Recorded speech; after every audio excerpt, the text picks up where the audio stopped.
So today I'm going to show you a simpler method to join two pieces of broken plastic with a piece of binding wire. So before we take these two plastic pieces and sort of join them or weld them together, whatever you want to call this process, the way I'm going to do this is by once again melting a piece of wire into them with the soldering iron, but this time I'm going to do it a bit easier method. Firstly, I'm going to take a piece of binding wire like this.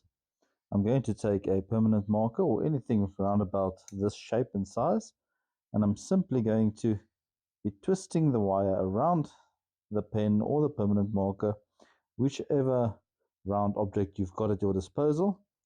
Simply going to twist the binding wire around that like this, then simply slip it off, and thereafter I'm going to bend open or twist open the wire like this, going either way, so that in the end, once you're done bending it open or twisting it open, it looks sort of like a sine wave or a wave, any sort of wave really.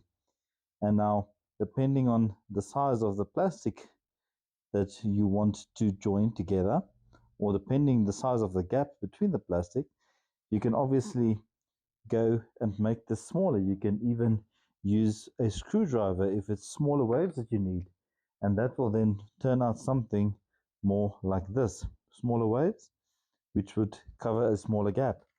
But for the purpose of this video, these bigger waves would be quite sufficient.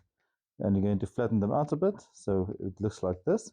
I'm then going to put it over the plastic like that, so that it covers both sides of the plastic very well.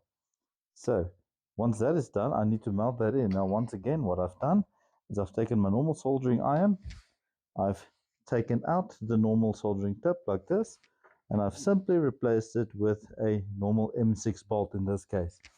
And then it would look like this on the end. So there's a bit of plastic on it. I've already melted some things.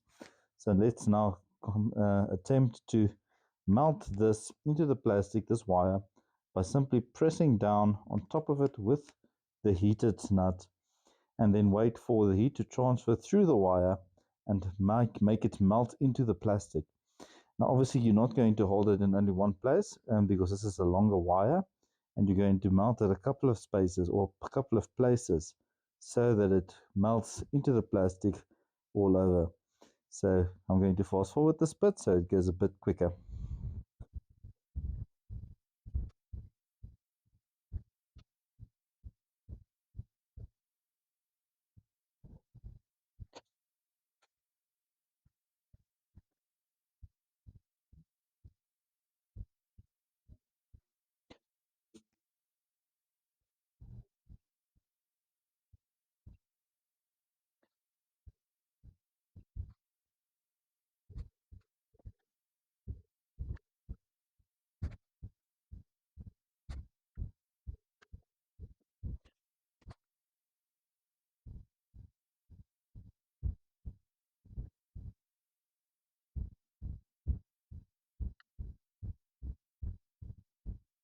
So there you go. Now all I've done is I've melted this into each other, and this is now basically stuck together.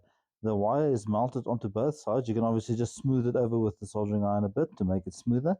On the back side, you'll see it's still nice and smooth. So this is always advised to do on a side that you won't be able to see visibly with the naked eye. But yeah, on the back side, only with that piece of wire, and this is pretty strong together now, and that's only with a rough piece. If you were to do this with, for instance, a bit of a smaller waveform, there would be more connections between the two plastics, and it wouldn't go as deep into the plastics. But yeah, the idea is that to basically keep it held together. Now, should you want to maybe neaten that up a bit or tidy that up a bit, what you can do to fill the gap of the plastic, instead of just melting it together, I've taken a piece of an old cable tie or a zip tie, and all I'm going to do now is put it in between the two plastics where the gap is, put it into the gap, and then basically just melt that into the gap to fill that gap, and also help bonding the two pieces of plastic together. Now obviously you can do as much of this as you need, and since it's only the offcut pieces of the cable tie after you've used it, this is recycling sort of it as well. And once that's all in, you can once again just go and smooth this out like this.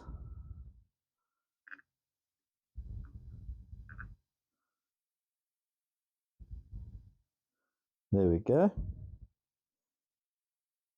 And once that has slightly cooled down and you want to, you can basically just sand this and it will be all smooth again. Nicely joined together like this. On the back side with a piece of wire, on this side to fill the gap with a piece of old cable tie, which also works well. And then what I also would recommend on this side is between the jabs where you heat the pieces of wire up, just let it cool down for a couple of seconds so that the plastic gets to set around the wire before you move on. Otherwise, the wire would still be moving around because the plastic would not be holding it in place yet. So if you do like this video and you do like this idea, be sure to like the video, and also if you wish to support the channel, have a look at the super thanks icon below. Thank you guys, until next time.